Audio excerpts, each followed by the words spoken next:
ஹல்லேலூயா. கர்த்தருடைய பரிசுத்த நாமத்திற்கு மகிமை உண்டாவதாக. இந்த காலை வேளையில எத்தனையோ பேர் உலக பிரகாரமா எவ்வளோ காரியங்களை செஞ்சுட்டு இருக்காங்க. ஆனவா ஆண்டவர் இந்த நாளிலே நம்மை அழைத்து அவருடைய சமூகத்திலே அவருடைய பாதப்படியிலே அமரச் செய்திருக்கிறார். இது எவ்வளவு பெரிய கிருபை இல்லையா? ஹல்லேலூயா. நாம் நிற்பதும் நிர்மூலம் ஆகாதிருப்பதும் கர்த்தருடைய சுத்த கிருபை. அவர் நம்மோடு இருக்கிற ஒவ்வொரு நாளும் இனிய நாள், ஒவ்வொரு விடியலும் அருமையான ஒரு விடியல். அவருடைய கரத்துல நம்முடைய வாழ்க்கையை ஒப்பு கொடுத்து நாம் நடக்க தீர்மானிக்கும் பொழுது ஆண்டவர் சகலத்தையும் நன்மைக்கு எதுவாய் மாற்றுகிறார். நாம் இந்த வேளையிலும் செய்திக்கு ஆதாரமாக யாவரும் தலைகளை தாழ்த்தி ஒரு விஷயாய் தேவனிடத்துல நம்முடைய இருதயத்தை கொடுத்து, ஆண்டவரே இந்த நாளில பேசுறது அகஸ்டின் பிரதர்ல, பரிசுத்த ஆவியானவர் எங்களோடு பேசும்படியாய், உம்முடைய சிந்தையை உம்முடைய வெளிப்பாடை எங்களுக்கு தரும்படியாய், நான் என்னுடைய இருதயத்தில இருந்து சுயமா எதுவும் பேசாதபடிக்கு பயத்தோடும் நடுக்கத்தோடும் கர்த்தருடைய வார்த்தையை நான் போதிக்கும்படியாக, கர்த்தர் என்னை நிரப்பும்படியாகவும் எனக்காக ஊக்கமாய் நீங்கள் ஜெபிக்கும்படியாய் வேண்டுகிறேன். நாம் யாவரும் கண்களை மூடி திருக்கரத்தான் தாங்கி என்னை திரு சித்தம் போல் நடத்திடுமே. குயவன் கையில்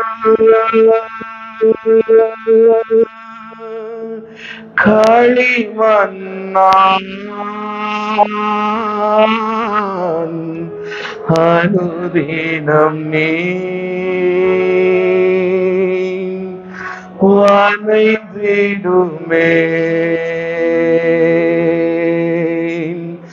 குயவன் கையில் களிமண்ணான் அனுதினம் நீ வனைந்திடுமே. வசனம்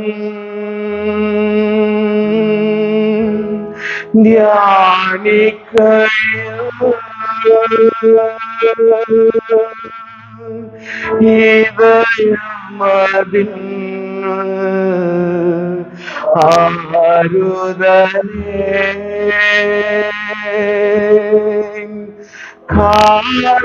காரிருளில்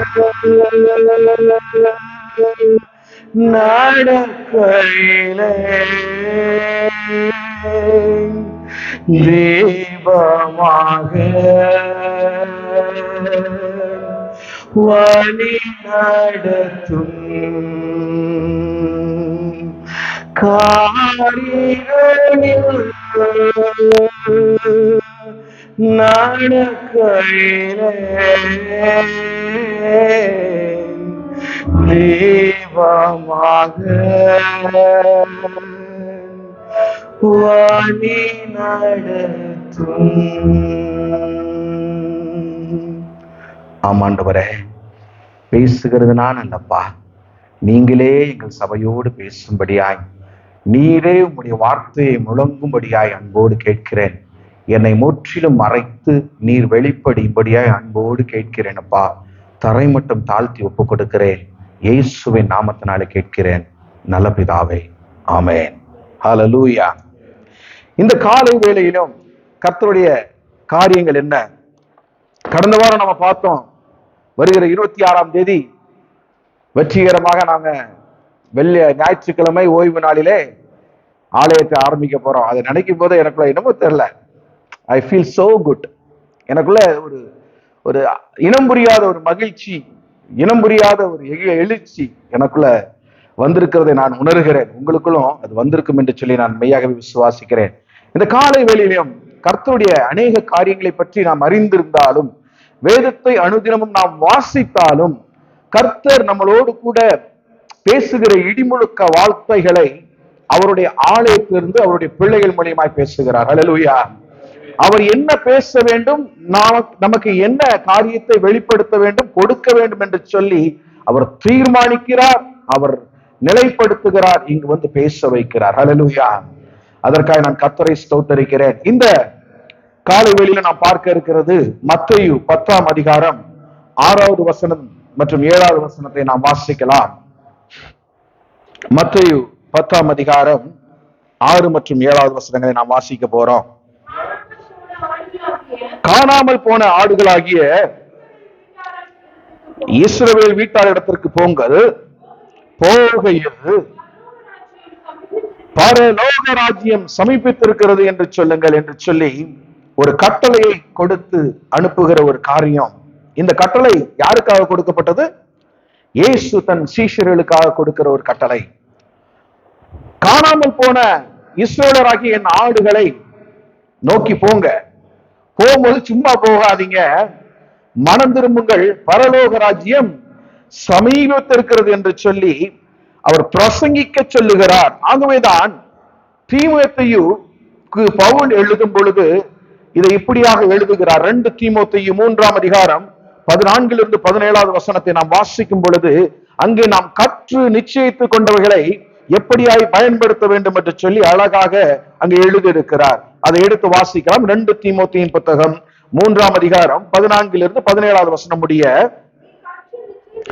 நீ கற்று நிச்சயித்துக் கொண்டவைகளில் நிலைத்திரு, அவைகளை இன்னாரிடத்தில் பெற்றுக்கொண்டாய் என்று நீ அறிந்திருக்கிறதும் அல்லாமல் கிறிஸ்து இயேசுவை பற்றும் விசுவாசத்தினாலே உன்னை ரட்சிப்புக்கேற்ற ஞானமுள்ளவனாக்கத்தக்க பரிசுத்த வேத எழுத்துக்களை நீ சிறு வயது முதல் அறிந்தவன் என்றும் உனக்கு தெரியும். வேத வாக்கியங்கள் எல்லாம் தேவ ஆவியினால் அருளப்பட்டிருக்கிறது. தேவனுடைய மனுஷன் தேறியவனாகவும் எந்த நற்கரியும் செய்ய தகுதியுள்ளவனாகவும் இருக்கும்படியாக எப்படி அவைகள் உபதேசத்திற்கும் கடிந்து கொள்ளுதலுக்கும் சீர்திருத்தலுக்கும் நீதியை படிப்பிக்குதலுக்கும் பிரயோஜனமுள்ளவைகளாய் இருக்கிறது என்று சொல்லி, ஆம், நாம் இந்த வேதத்திலிருந்து எண்ணத்தை கற்று நிச்சயித்துக் கொண்டோம். சிறு வயது முதற்கொண்டு இந்த வேதத்தை அதிகமாய் அறிந்த பிள்ளைகள் என்று சொல்லுகிறோம். கிறிஸ்துவ இனத்திலே பிறந்து கிறிஸ்தவ மதத்திலே வளர்ந்து அனுதினமும் வேதத்தை படித்து வளர்ந்த நாம், நம் தாய் நம் தகப்பன் வேதத்தின் வழியிலே நீங்கள் நடக்க வேண்டும் என்று சொல்லி தீர்மானித்து நம்மை ஆலயத்திற்கு அழைத்து போய் சின்ன வயசிலிருந்து இந்த வசனங்களை கற்றுக் கொடுத்து கொண்டே வராங்க. இதிலிருந்து நாம் கற்று தேறினவைகள் எவைகள், கற்று கொண்டவைகள் எவைகள், இதை எப்படி நம்முடைய வாழ்க்கையில அபியாசப்படுத்துகிறோம், எப்படி பயன்படுத்துகிறோம், எப்படி மற்றவர்களுக்கு இந்த வார்த்தைகளை நாம் கற்றுக் கொடுக்கிறோம். இந்த வார்த்தை ஒரு விடுதலையை கொண்டு வருகிறது, இந்த வார்த்தை ஒரு ரட்சிப்பை கொண்டு வருகிறது, இந்த வார்த்தை ஒரு வல்லமையை கொண்டு வருகிறது, இந்த வார்த்தை உங்களுடைய இருதயத்தில் ஒரு பரிசுத்தத்தை கொண்டு வருகிறது, இந்த வார்த்தை தேவனுடைய நல்வழியிலே நடக்கும்படி நம்மை செய்கிறது என்று சொல்லி நாம் சிறு வயது முதல் அறிந்திருக்கிறோம். அதை எதற்காக பயன்படுத்த வேண்டுமா? 17ஆம் வசனத்தில் அழகாக சொல்கிறது, அவைகள் உபதேசத்திற்கும் கற்றுக்கொள்ளுதலுக்கும் சீர்திருத்தலுக்கும் நீதியை படிப்பிக்கிறதற்கும் பிரயோஜனம் உள்ளதா இருக்கிறது. ஹல்லேலூயா. நாம் படித்து நம்முடைய இருதயத்தில் வைத்து அதை பிடித்து நடப்பதற்காக மாத்திரமல்ல, இந்த வேதத்திலிருந்து நீங்கள் கற்றுக்கொண்ட வார்த்தைகளை மற்றவர்களுக்கு பிரசங்கிக்காமல், மற்றவர்களுக்கு உபதேசிக்காமல் போனால் அது மிக பெரிய பாவம். நாம ஆண்டவருடைய வழியிலே நடக்கிறது மிக நல்லது, ஆண்டவருடைய வசனத்தை கை கொள்வது மிக மிக நல்லது. அது நம்மை பரலோகத்திற்கு ஏற்ற வழியிலே நம்மை நடத்தி செல்லுகிறது, நீதியின் பாதையிலே நடத்துகிறது. ஒவ்வொரு முறை நாம் குழம்பும் போது, தவிக்கும் பொழுது, வியாதியிலே உழம்பும் பொழுது, அநேக பாடுகளின் வழியாக கடந்து போகும் பொழுது, பண பிரச்சனைகள் கடன் பிரச்சனைகளிலே தவிக்கும் பொழுது இந்த வசனம் நம்மை கை தூக்கி நிறுத்துகிறது. எத்தனை பேர் இதை உணர்ந்திருக்கிறீங்க வாழ்க்கையில? அப்ப பாருங்க, ஆண்டவர் அதை மாத்திரம் நீங்க செய்யாதபடிக்கு அவைகளை உபதேசத்திற்கும் கடிந்து கொள்ளுதலுக்கும் சீர்திருத்தத்திற்கும் நீதியை பிறருக்கு படிப்பிக்கிறதுக்கு என்ன செய்யணுமா? நம்ம பயன்படுத்தணுமா? நாம நமக்கு இயேசு சிறு வயதிலிருந்து இந்த காரியத்தை எப்படியாய் படிப்பிக்க வேண்டும் என்று சொல்லி அவர் வேதத்திலே கற்றுக் கொடுத்திருக்கிறார். மத்தேயு 3ஆம் அதிகாரம் 2வது வசனம் என்ன சொல்லுகிறது? மத்தேயு 3ஆம் அதிகாரம் 2வது வசனம் எடுத்து வாசிங்க.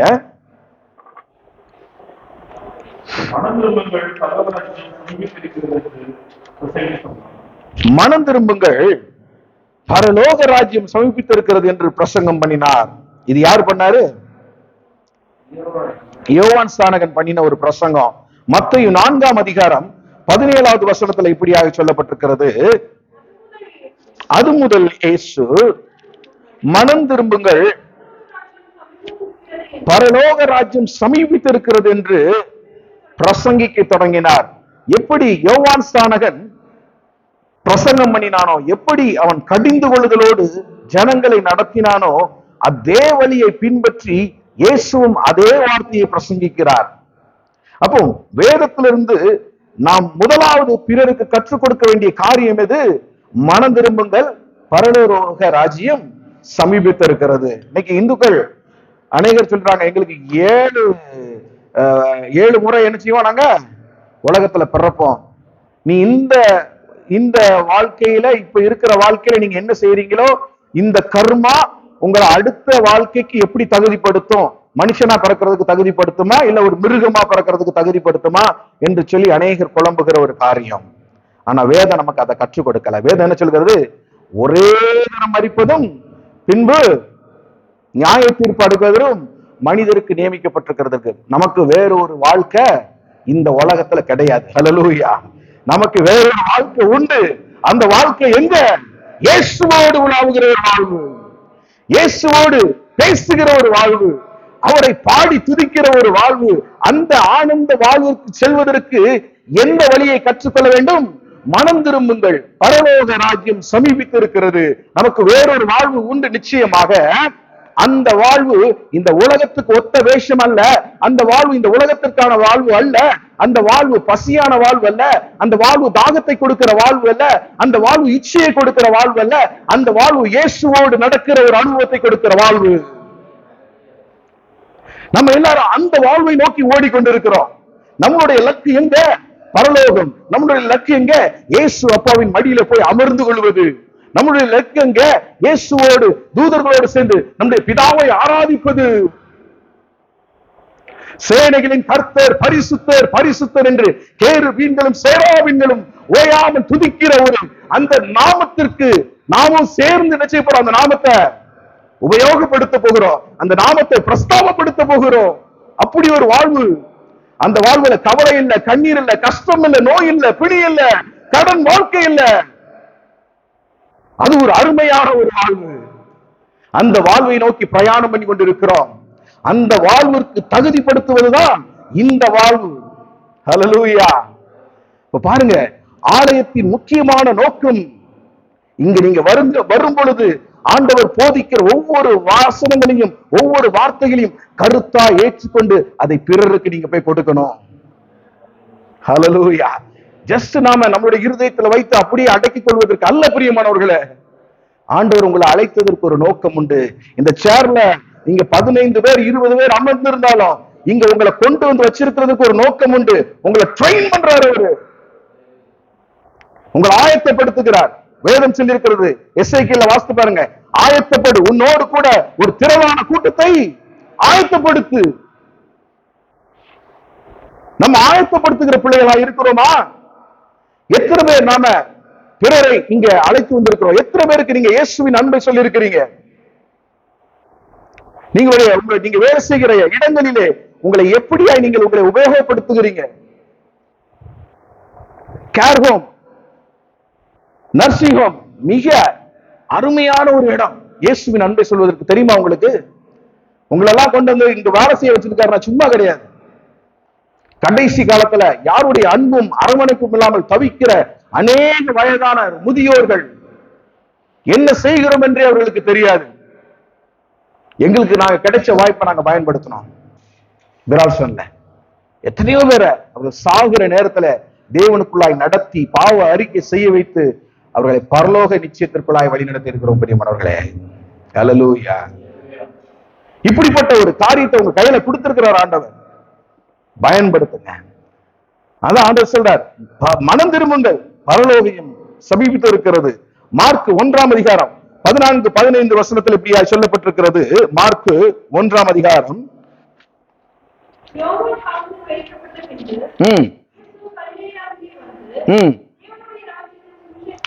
யோவான் காவலில் வைக்கப்பட்ட பின்பு இயேசு கலிலேயாவிலே வந்து தேவனுடைய ராஜ்யத்தின் சுவிசேஷத்தை பிரசங்கித்து, காலம் நிறைவேறிற்று, தேவனுடைய ராஜ்யம் சமீபமாயிற்று, மனம் திரும்பி சுவிசேஷத்தை விசுவாசிங்கள் என்றார். பாருங்க, அவர் என்ன சொல்றாரு? யோவான காவல்ல வச்சாச்சு. இப்போ யோவானுடைய ஸ்தானத்துல அவர் முன்னால போறார். யோவான் என்னத்தை பிரசங்கித்தாரோ அதே காரியத்தை இயேசுவும் பிரசங்கிக்கிறார்.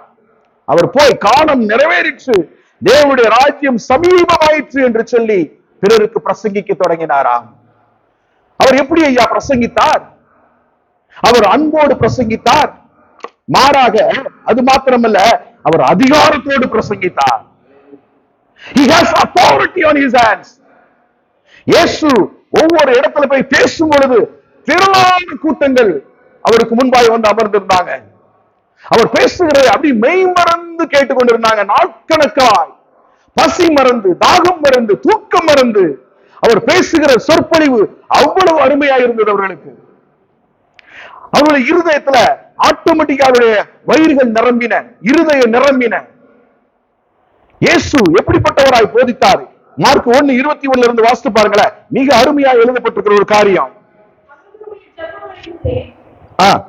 இல்ல 21, மார்க் 1:21. பின்பு கப்பர்நகமுக்கு போனார். உடனே அவர் ஓய்வு நாளில் ஜெபாலயத்தில் பிரவேசிக்கிறாரு, போதகம் பண்றாரு. அவர் வேத பாரகரை போல் போதியாமல் அதிகாரம் உடையவராய் அவர்களுக்கு போதித்தபடியினால் அவருடைய போதகத்தை குறித்து ஜனங்கள் ஆச்சரியப்பட்டாங்களாம். இது எப்படிப்பட்ட ஒரு போதனை! அவர் வேத பாரகரை போல போதிக்கல, பரிசேயரை போல போதிக்கல, அவர் வித்தியாசமா போதிக்க ஆரம்பிக்கிறாரு. இதுவரைக்கும் இயேசுவின் வார்த்தையை அப்படி ஒரு சாயலிலே, அப்படி ஒரு வெர்ஷன்ல அவங்க கேட்கல. இயேசு அதிகாரமுடையவராய் போதிக்கிறார். அவர் போதிக்கிற வேளையில் தானே பிசாசுகள் எழுந்து நின்று அலறுகிறது, அலறி ஓடுகிறது. அவருடைய போதகத்தில் அப்படிப்பட்ட ஒரு அதிகாரம் கொடுக்கப்பட்டிருக்கிறது. Jesus has an authority. அவருடைய ஒவ்வொரு வார்த்தையும் ஒவ்வொரு இருதயத்தையும் சுத்தப்படுத்திக் கொண்டே இருந்தது. ஜனங்க யோசிக்க ஆரம்பிக்கிறாங்க, இவர் யார்? எங்கிருந்து வந்தார்? இவருடைய போதனை வேறு மாதிரி இருக்கிறது. இவர் பேசுறத கேட்கும் பொழுது அப்படி ஏதோ ஒன்று செய்கிறது. நம்முடைய இருதயத்தில் இருக்கிற பாவங்கள் எல்லாம் அகன்று ஓடுகிறது. பிசாசுகள் எல்லாம் நடுங்கி தீகைக்கு ஓடுகிறது ஜபாலங்களை விட்டு. நீங்க கீழே வாசித்து பாருங்க, அங்க பிசாசு தேவாலயத்துக்குள்ளே இருந்துச்சான். நீங்க கீழே வாசித்து பாருங்க, 23 இருந்து வாசிங்க. அப்படி அவர்களுடைய ஜபாலயத்திலே அசுத்த ஆவியுள்ள ஒரு மனுஷன் இருந்தான். அவன், ஐயோ நசரேயனாகிய இயேசுவே, எங்களுக்கும் உமக்கும் என்ன? எங்களை கெடுக்கவா வந்தீர்?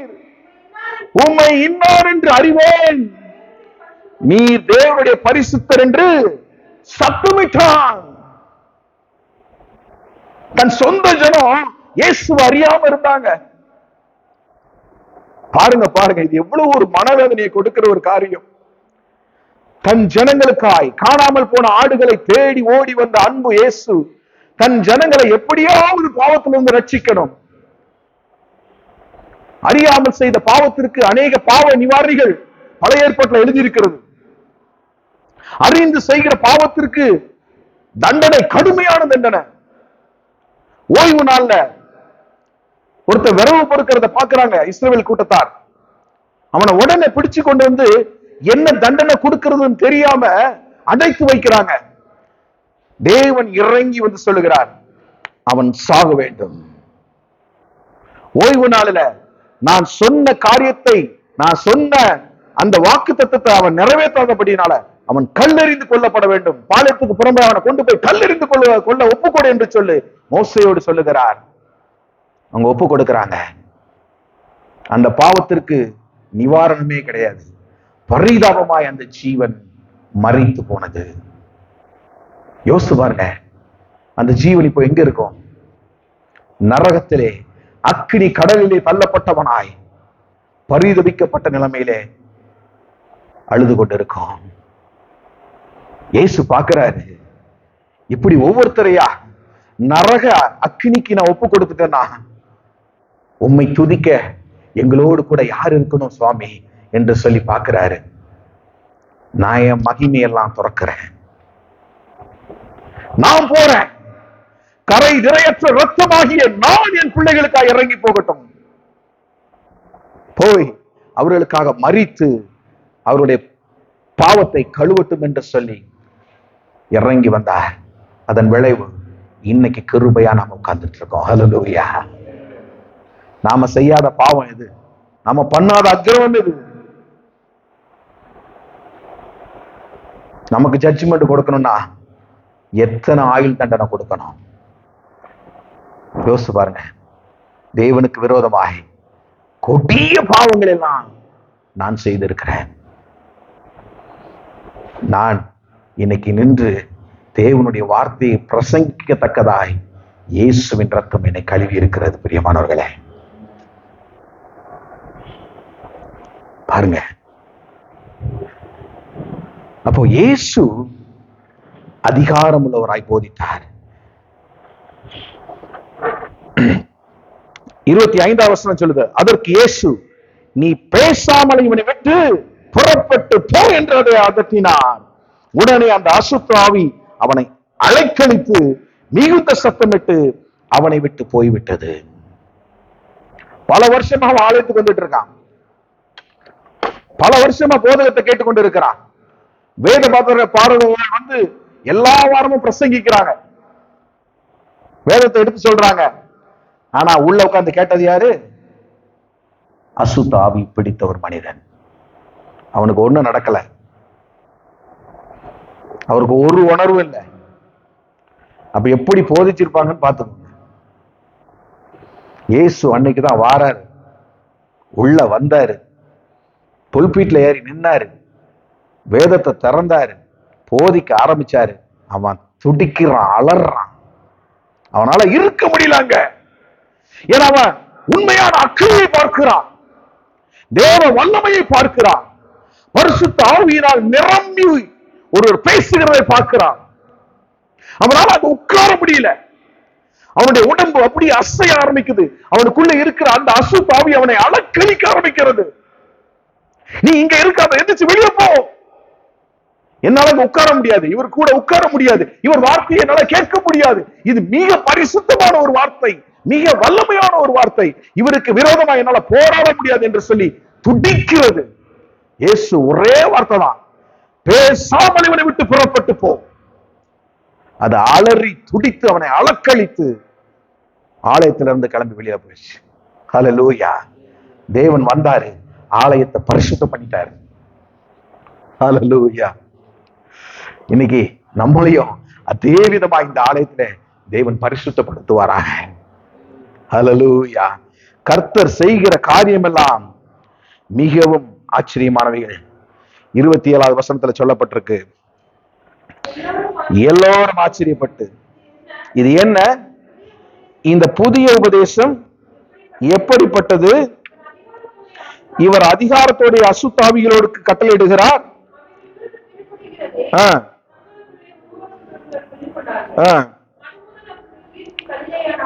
அது முதல் அவருடைய கீர்த்தி கலிலேயா நாடெங்கும் பிரஸ்தாபம் ஆயிற்று. ஹல்லேலூயா. Yes, God is giving you the same power that he has. Hallelujah. அதே வல்லமையை ஆண்டவர் நமக்கு கொடுக்க வல்லமை உள்ளவராய் இருக்கிறார். அதே அதிகாரத்தை நமக்கு கொடுக்க வல்லவராய் இருக்கிறார்.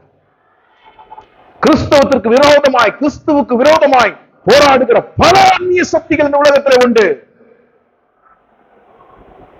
அவைகள் எல்லாவற்றையும் எதிர்த்து போராடக்கூடிய சக்தியை தேவன் நமக்கும் கொடுக்க ஆசைப்படுகிறார்.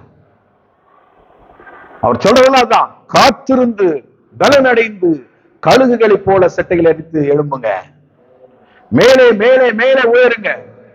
கழுகு ஒரு டைம் எடுத்துக்குது, அதுக்கு வயதான போது பறக்க முடியல, அவனுடைய உடல் எடை, அவருடைய இறக்கையின் எடை பறக்க விடாமல் தடை பண்ணுது. அது தன்னைத்தானே ஒரு ஓரமா எங்கேயாவது மலை உச்சியில போய் உட்கார்ந்து கொண்டு எல்லா இறகுகளையும் தன் உடலில் இருந்து பிரித்தெறிகிறது. ஒரு கடினமான ஒரு ப்ராசஸ்க்குள்ள அது போகுது. அந்த ப்ராசஸ் அது பண்ணாதான் அதால கூட ஒரு 20 வருஷம் ஜீவிச்சிருக்க முடியும், பலத்தோட தன்னுடைய ஆகாரத்தை சாப்பிட முடியும். அதனுடைய அழகுகள்லாம் வளைந்து ஆகாரத்தை கொத்தி பிடித்து இழுக்க விடாதபடிக்கு வளைவுகள்லாம் இதாகி போச்சு. இப்ப அதை உடைச்சி ஆகணும். கடினமான ஒரு ப்ராசஸ். பட் அது செய்யுது, அது போய் உடைக்குது. கொத்தி கொத்தி கொத்தி தன்னைத்தானே கொத்தி கொண்டு அடித்துக் கொண்டு தன் நகத்தை கிழித்து எரிகிறது. கொஞ்ச நாள் காத்திருக்குது, அப்படியே பலன் அடையுது. அந்த பலன் அதை ஒரு புதிய ஒரு ஒரு கழுகாய், புதிய ஒரு உற்சாகத்தோடு, ஒரு புதிய ஒரு எழுப்புதலோடு, இன்னும் பலமுள்ளதாய் மீண்டு எழ அந்த ப்ராசஸ் அதுக்கு வழிவிடுது. அப்படிப்பட்ட ஒரு ப்ராசஸ்க்குள்ள நம்ம போனோம். ஏன்னா ஒரு காலத்துக்கு பின்பு நம்முடைய பிள்ளைகளை வழிநடத்துவதற்கு நாம் மிகவும் கவனமுள்ளவர்களாய், மிகவும் கர்த்தரோடு ஒரு உடன்படிக்கை பண்ணின ஒரு ஜனமாய் இருக்க வேண்டியது அவசியமா இருக்கிறது. பிரியமானவர்களே, you are the best example for your children. அது நம்மளுடைய வார்த்தை, நம்மளுடைய செய்கைகளை பார்த்து வளர்கிற ஒரு குழந்தைகள். எங்க அப்பா என்ன பண்றாரு, அதிகாலையில இருந்துச்சு முழங்கால் போட்டு தேவனுடைய சமூகத்துல காத்து இருக்கிறாரா? சில நாட்கள் பாண்டியராஜ் பிரதர் எங்க வீட்டுல வந்து தங்கி இருக்கிறார். நான் ஒரு நாள் காலையில ஒரு 3:45 மணி இருக்கும், அலாரம் அடிச்சதுன்னு சொல்லி எழும்பி பாத்ரூம் போயிட்டு வந்து எட்டி பார்க்கிறேன். மனுஷன் அப்படியே முழங்கால நின்று ஆண்டவரோடு பேசி கொண்டிருக்கிறார். பார்க்க பெருமையா இருந்துச்சு. ஹல்லேலூயா! இப்படிப்பட்ட வாழ்வு நமக்கு இருக்கா? யோசித்து பாருங்க. அதிகாலையில் தேடுகிறவன் என்னை கண்டடைவான் என்று சொன்னார. எத்தனை பேர் அதிகாலையில் எழுந்து ஆண்டவருடைய சமூகத்தில் அமர்ந்திருக்கிறீங்க? இது மிக முக்கியமான ஒரு காரியம். இந்த ஐக்கியத்தை குடும்பத்துக்குள்ள கொண்டு வர ஆளுபடிக்கு பிசாசு போராடுகிறான். கொண்டு வர முடியல.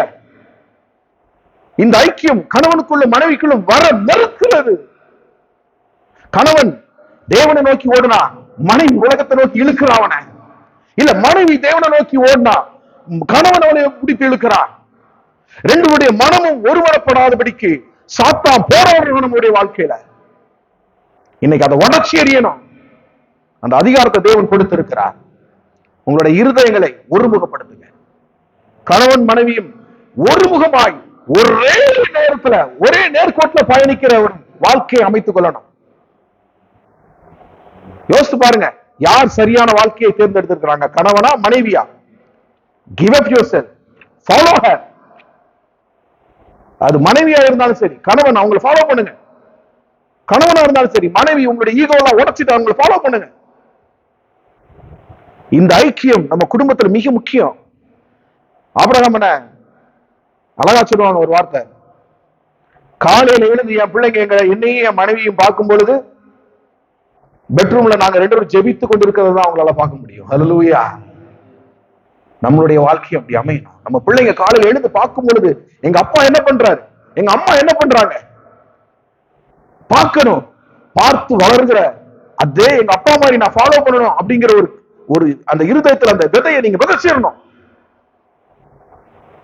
ரொம்ப கொடூரமான உலகத்தில் வாழ்ந்து கொண்டிருக்கிறோம் நாம. நிச்சயமா நம்மளுடைய பிள்ளைகளை அந்த வழியை நடத்துவது மிக மிக முக்கியமானது.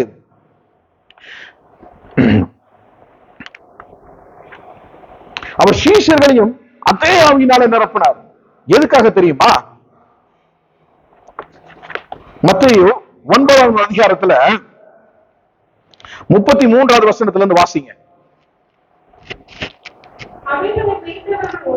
மத்தேயு 9ஆம் அதிகாரம் 33. பிசாசு துரத்தப்பட்ட பின்பு ஊமையன் பேசினான். ஜனங்கள் ஆச்சரியப்பட்டு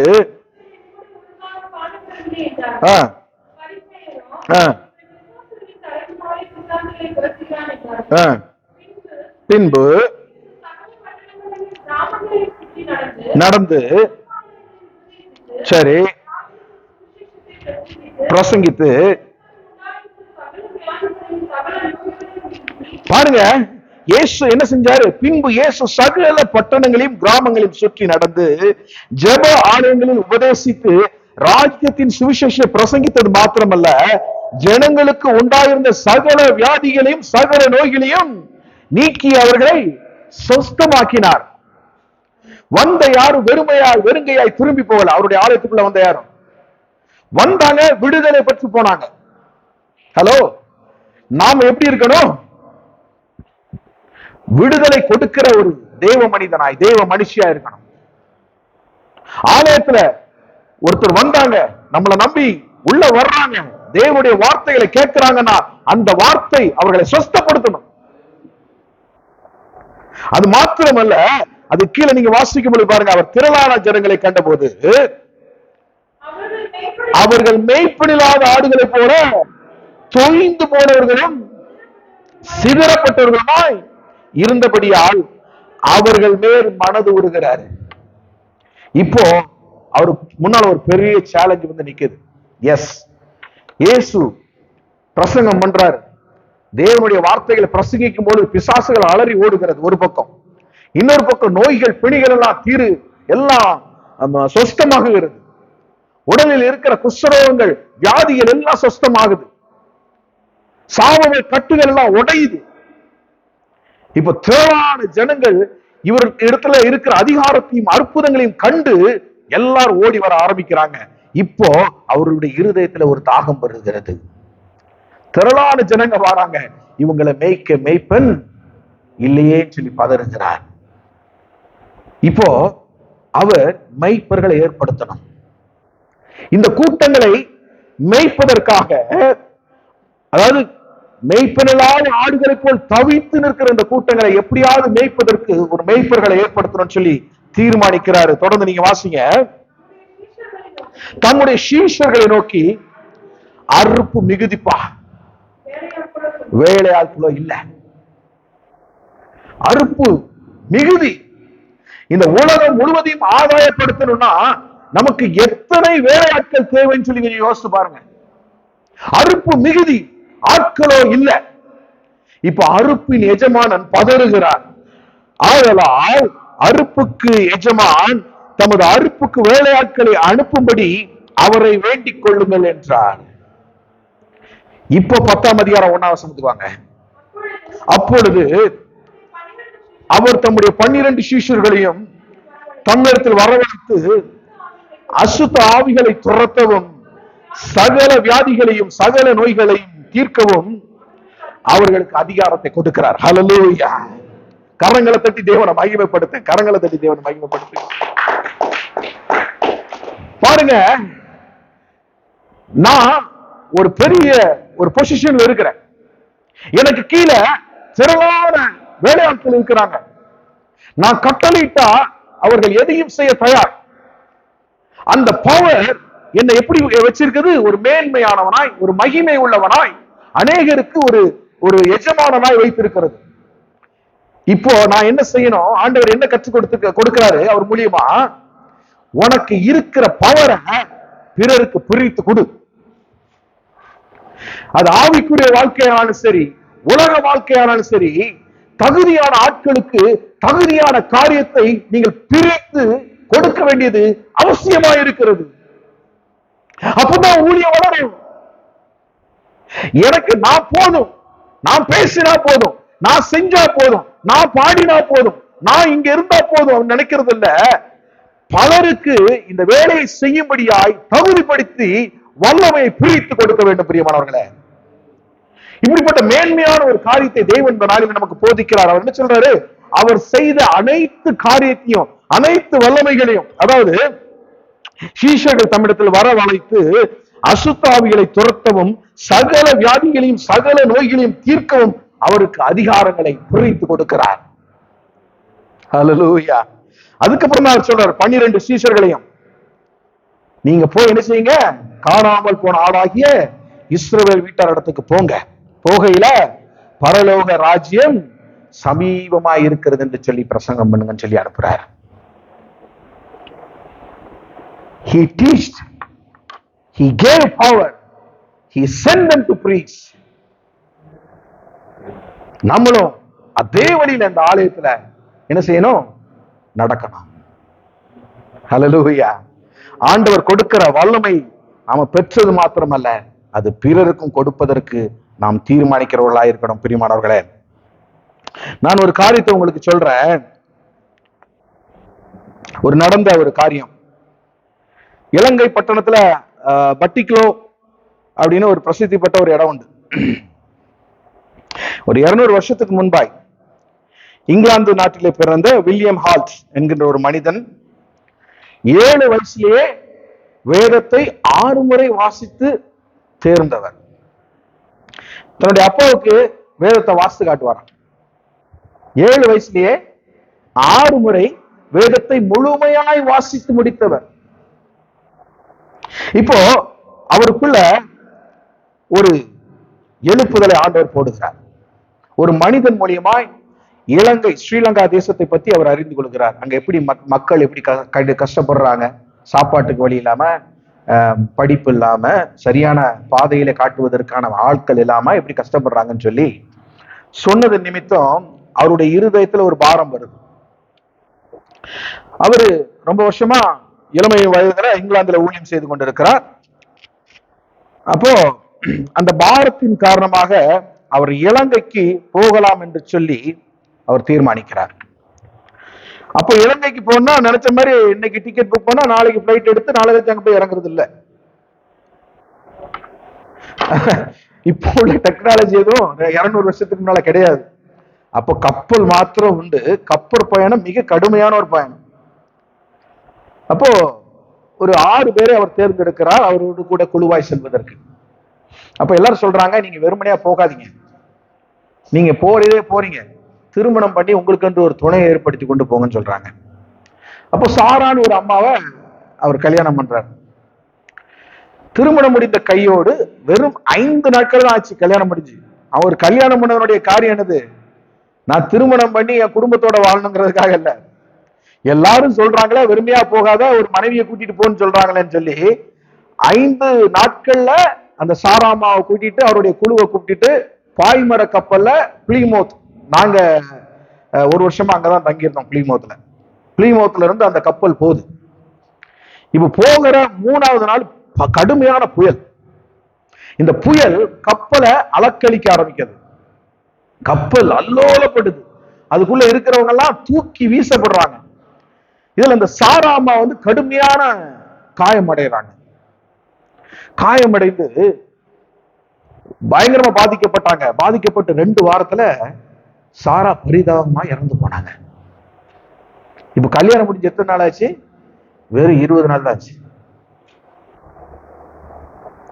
20 நாள்ல தன் மனைவிய பறி கொடுக்கிறாரு. இப்போ அவருக்கு என்ன செய்யன்னு தெரியல, அவருடைய குழுவுக்கும் தெரியல. இப்ப என்ன பண்றது? இறந்த ஒரு உடம்பை வைத்துக் கொண்டு நாம் பிரயாணம் பண்ணுகிறதா அல்ல நாம திரும்பி இங்கிலாந்துக்கே செல்வதா என்கின்ற ஒரு மனதில் ஒரு ஓட்டம். ஆனா வில்லியம் ஹால் சொல்றாரு, இல்ல, முன் வைத்த கால பின் வைக்க கூடாது, கலப்பையில கை வச்ச யாரும் பின்னோக்கி பார்க்க கூடாதுன்னு சொல்லி அந்த சாராமா உடலை கல்ல கட்டி கடல்ல தூக்கி வீசுறாரு.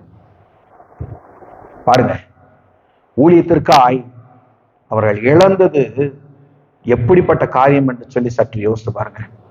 இன்னைக்கு நாம ஒரு துரும்ப கூட இழக்கிறதுக்கு நாம தயாரா இல்ல, ஊழியத்திற்காய், தேவனுக்காய். ஆனா தூக்கி வீசிட்டு இலங்கை பட்டணம் போய் சேர்றாங்க. அவங்க இறங்குனது யாழ்ப்பாணம் சைடு, தென் பகுதி. 6 பேரு அங்க இறங்குறாங்க. அவங்க குழுக்களை ஒவ்வொரு இடத்துக்கு பிரிச்சு அனுப்புறாங்க. இவர் ஒரு கடலோர மாவட்டத்திலே ஊழியம் செய்யும்படியா நீங்க தனியா பண்ணுவீங்களான்னு கேட்கிறாங்க. அவர் தலையசைக்கிறார். போய் அந்த இடத்துல போய் ஊழியம் பார்க்க ஆரம்பிக்கிறார். அங்க சரியான சாப்பாடு கிடையாது, கொசு, சரியான தூக்கம் கிடையாது. இப்போ 8 மாசம் தான் அவர் அந்த இடத்துல வாழ்ந்தார். அவரு இறந்து போனார். ஆனா அந்த 8 மாசத்துல அவர் பண்ண காரியம் என்ன தெரியுமா? திரளான ஜனங்களை தேவனுக்கு அவராய் நடத்த மாத்திரமல்ல, அங்க 8 பள்ளிக்கூடங்களை கட்டினார். 8 ஸ்கூலை ஓபன் பண்ணி அந்த மக்களை படிக்க வச்சார். ஒரு கல்லூரியை ஓபன் பண்ணி எல்லாருக்கும் இங்கிலீஷ் சொல்லி கொடுக்கணும் அப்படிங்கிறதுக்காக அடித்தளம் போட்டு அந்த கல்லூரி வேலை நடந்து கொண்டிருக்கும் பொழுது அவர் மரித்து போனார் பரிதாபமாக. பாருங்க, இந்த வில்லியம் ஹால்ட் இங்கிலாந்து தேசத்திலே பிறந்து செழிப்பாய் வாழ்ந்த ஒரு மனிதன் இங்க ஊழியம் பார்த்துட்டு இருந்தாரு. ரொம்ப சொபிஸ்டிகேட்டடா அநேக பட்டணங்களுக்கு இங்கிலாந்திலே ஊழியம் செய்து கொண்டிருந்தவர் தான். அவர் தன்னுடைய வாழ்க்கையை அப்படியே நகர்த்தி கொண்டு போயிருக்கலாம். அவர் ஏன் இப்படி ஒரு பாரத்தை ஏற்க வேண்டும் இருதயத்துல? அவர் ஏன் இப்படி ஒரு கப்பல் பயணத்தை தொடரணும்? தன் மனைவியை சாக கொடுத்து அவர் இறந்தது காரணம் என்ன? கொசு, தூக்கமின்மை, சரியான சாப்பாடு அவருக்கு கிடைக்காத காரணம். இறந்து போனார் 8 மாசத்துல. அவருடைய ஆசைகள் எதுவும் தீர்க்கப்படாமலே இறந்து போனார். ஆனா அவர் வாழ்கிற அந்த 8 மாத காலத்துல அவர் எவ்வளவு பிரயோஜனமாக இருந்து தேவனுடைய ராஜ்யத்தை கட்டினார் என்பதுதான் விஷயம். பாருங்க, நாம என்ன செய்யறோம் இந்த காலத்துல? நமக்குள்ள என்ன பாரம் இருக்கிறது? கொஞ்சம் யோசிச்சு பாருங்க. ஆண்டவருக்கு என்று நாம் எண்ணத்தை இழந்திருக்கிறோம் இது வரைக்கும்.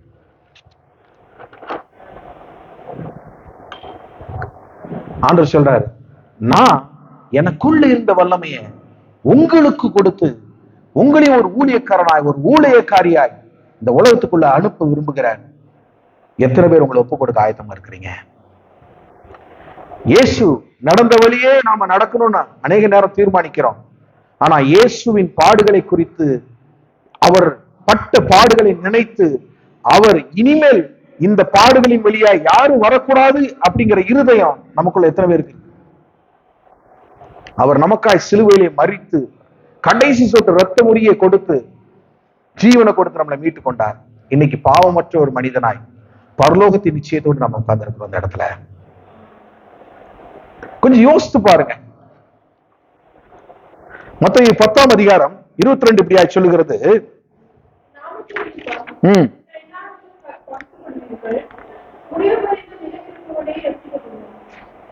என் நாமத்தின் நிமித்தம் நீங்க எல்லாராலையும் பகைக்கப்படுவீங்க, முடிவு பரியந்தம் நிலைத்திருப்பவனே ரட்சிக்கப்படுவான். அதுல 26ஆம் வசனம் இப்படியாய் சொல்லுகிறது,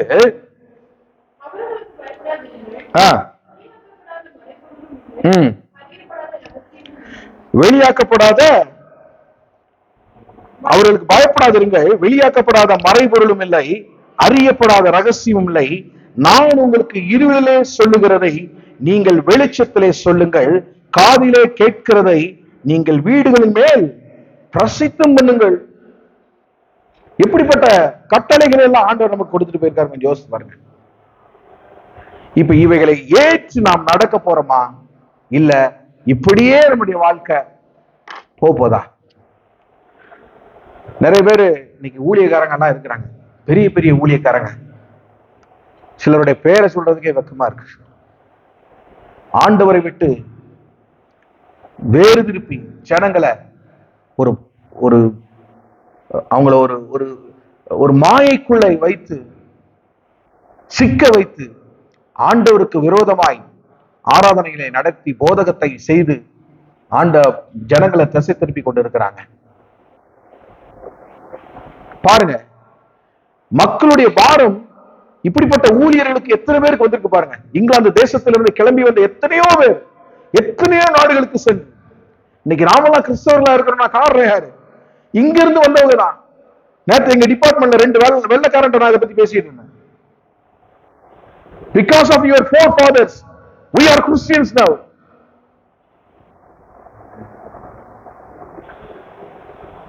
அவங்க வரலன்னா, தங்களுடைய வாழ்க்கையை அர்ப்பணிக்கலனா, இயேசுவை நாம எப்படி அறிந்திருப்போம்?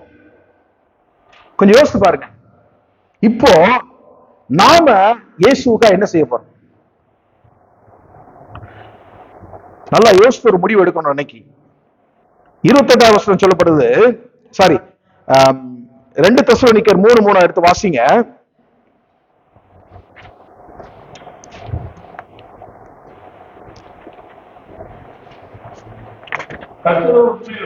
கர்த்தரோ உண்மை உள்ளவர்.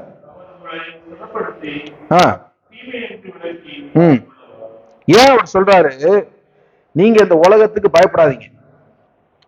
நமக்குள்ள ஆண்டவரை பத்தி பேசுவதற்கு இந்த பயம் இருக்கு பாருங்க, இந்த பயம் தான் நம்மளை தடை பண்ணும்.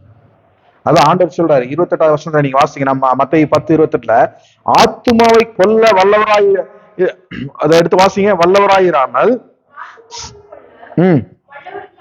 வல்லவராயிராமல் சரீரத்தை மாத்திரம் கொல்லுறவர்களுக்கு நீங்க பயப்பட வேண்டாம், ஆத்துமாவையும் சரீரத்தையும் நரகத்துல அழிக்க வல்லவருக்கே பயப்படுங்கள். அதனாலதான் 2 தீமோத்தேயுல சொல்றாரு அவர் 3:3 கர்த்தரோ உண்மை உள்ளவர், அவரை உங்களை ஸ்திரப்படுத்தி தீமையிலிருந்து விலக்கி காத்துக் கொள்ளுவார். பயப்படாதீங்க. ஆண்டவருடைய வார்த்தையை பிறருக்கு சொல்ல பயப்படாதீங்க.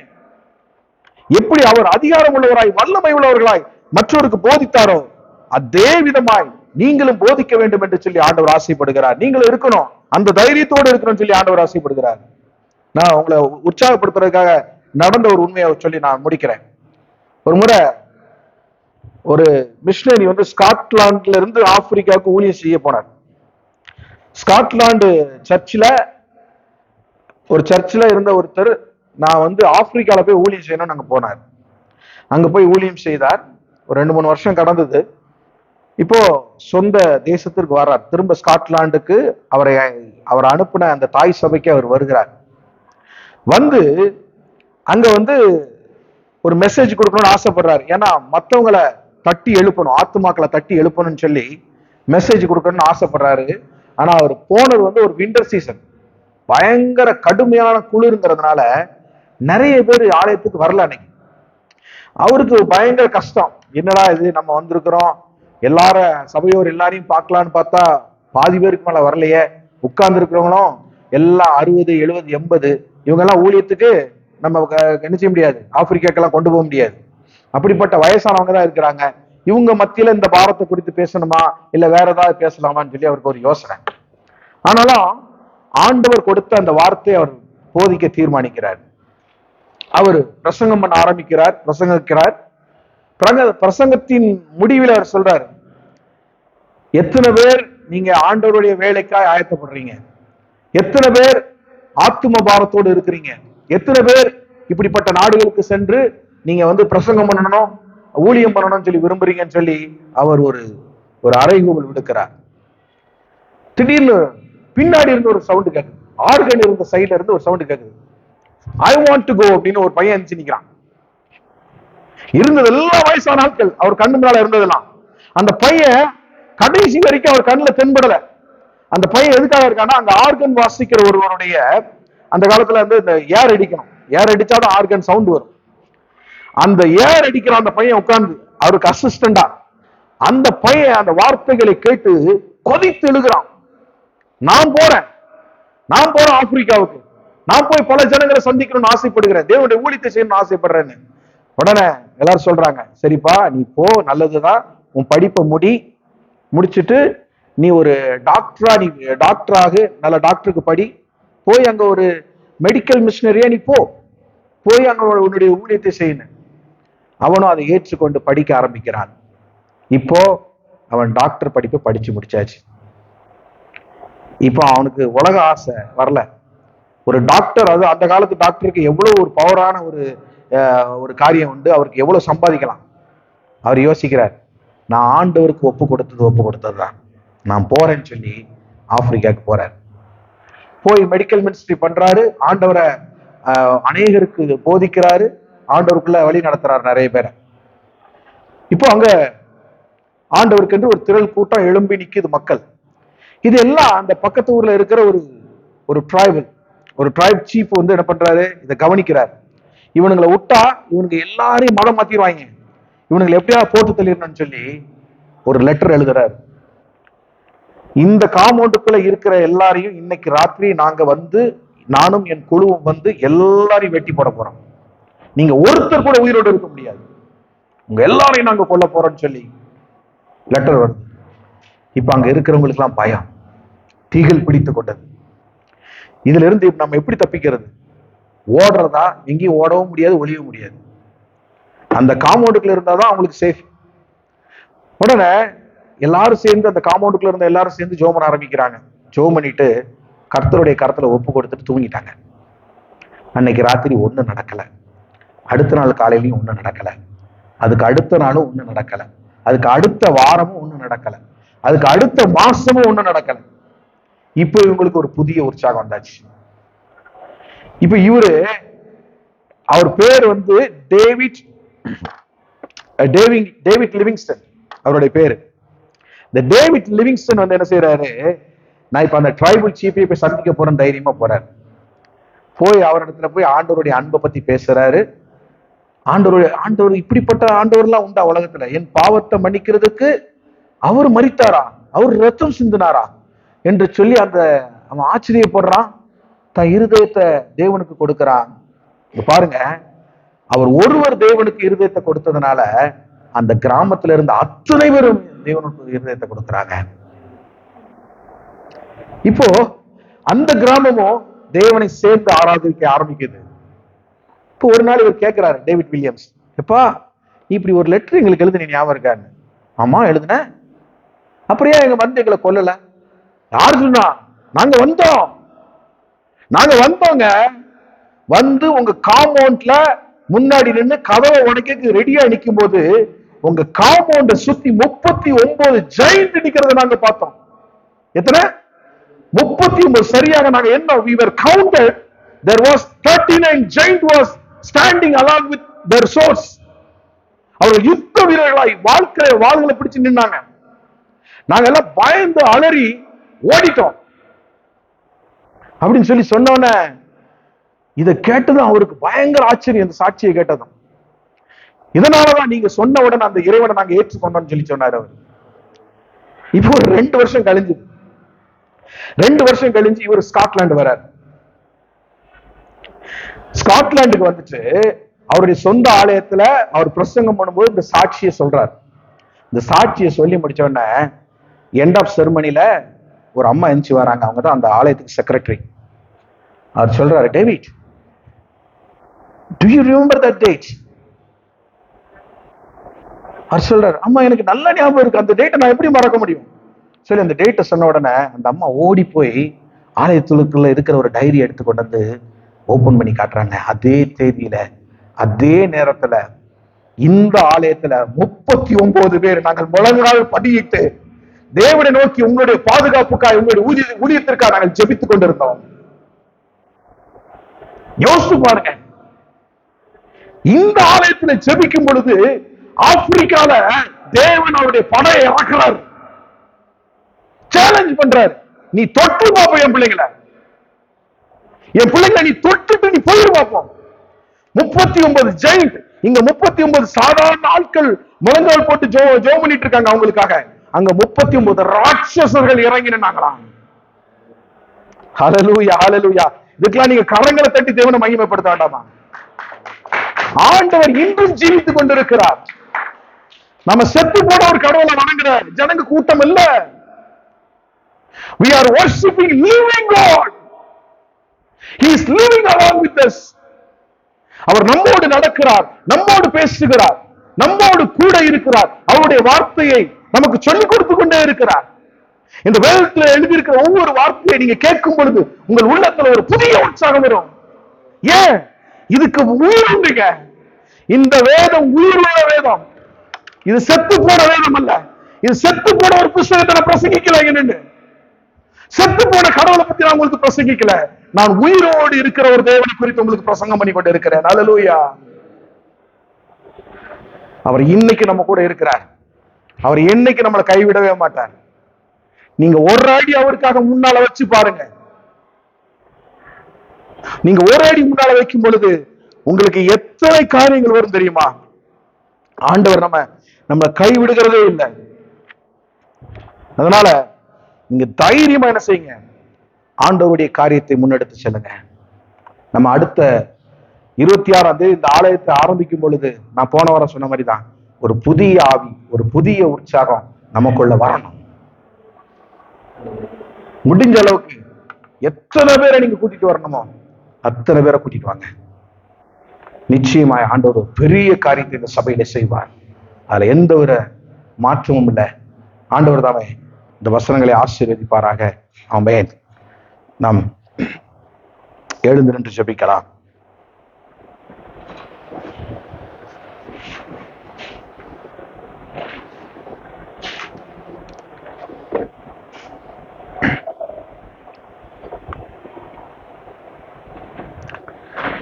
என்ன என் ஆனந்தம், என்ன என் ஆனந்தம் சொல்லக்கூடாது. என்ன என் ஆனந்தம், என்ன என் ஆனந்தம் சொல்லக்கூடாது.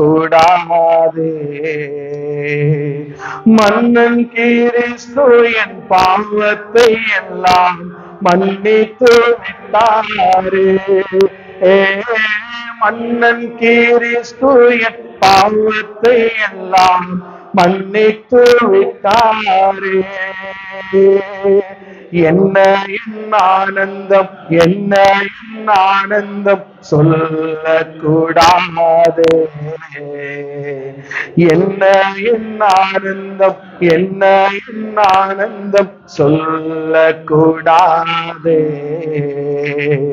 மன்னன் கிறிஸ்து என் பாவத்தை எல்லாம் மன்னித்து விட்டாரே. மன்னன் கிறிஸ்து என் பாவத்தை எல்லாம் மன்னித்து விட்டாரே. கூடுவோம், ஆடுவோம், பாடுவோம், நன்றாய் மகிழ் கொண்டாடுவோம். நல்ல உற்சாகம் பாருங்க. கூடுவோம், பாடுவோம், பாடுவோம், நன்றாய் மகிழ் கொண்டாடுவோம். தேவாதி தேவியே வந்த நாதனை ஸ்தோத்தரிப்போம். நாடியே நம்மை தேடியே வந்த நாதனை ஸ்தோத்தரிப்போம். என்ன என் ஆனந்தம், என்ன என் ஆனந்தம் சொல்லக்கூடாது. என்ன என் ஆனந்தம், என்ன என் ஆனந்தம் சொல்லக்கூடாது. மன்னன் கிறிஸ்து என் பாவத்தை எல்லாம் மன்னித்து விட்டாரே. மன்னன் கிறிஸ்து என் பாவத்தை எல்லாம் மன்னித்து விட்டாரே. ஆமான்.